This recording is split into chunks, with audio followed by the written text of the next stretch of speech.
Everyone, কেমন আছেন সবাই? আজকে দুপুরে রান্না হবে আমার মায়ের হাতে স্পেশাল চিকেন। তো প্রথমে শিলে রসুনটা বেটে নিলাম। তারপর প্রথমে আলুগুলোকে ভেজে নেওয়ার পরই ওই তেলেই দিয়ে দেব পেঁয়াজ। পেঁয়াজটা ভাজা হয়ে গেলেই তার মধ্যে দিয়ে দেব রসুন বাটা। রসুনটা ভাজা হয়ে গেলেই এবার দিয়ে দেব আগে থেকে ধুয়ে রাখা মাংস। মাংসটা নেড়ে নেওয়ার পরেই তার মধ্যে দিয়ে দেব হলুদ গুঁড়ো, দেন আদা আর গোটা লঙ্কার পেস্ট। তারপর মশলা কষানো হয়ে গেলেই দিয়ে দেব নুন।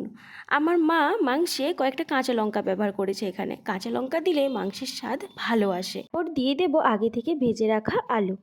চলুন আমরা এদিকে একটু কষা মাংস টেস্ট করি। কেমন আছে? দারুণ। ভালো লাগছে? হুম খুব সুন্দর হয়েছে। ভালো হয়েছে?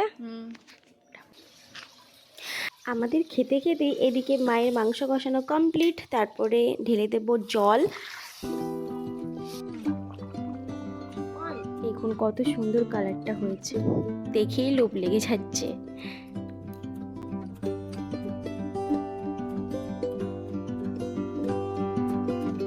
তো সবাই মিলে দুপুরের খাবার খেতে বসে পড়েছি। চলুন এবার খাওয়া যাক। সত্যি মায়ের হাতে রান্নার স্বাদই আলাদা, খুব সুন্দর হয়েছিল। না খেলে আপনারা বিশ্বাস করতে পারবেন না। এরকম আপনারাও বাড়িতে ট্রাই করুন, দেখবেন খুব ভালো লাগবে। তো দেখা হচ্ছে পরের ভিডিওতে। টাটা।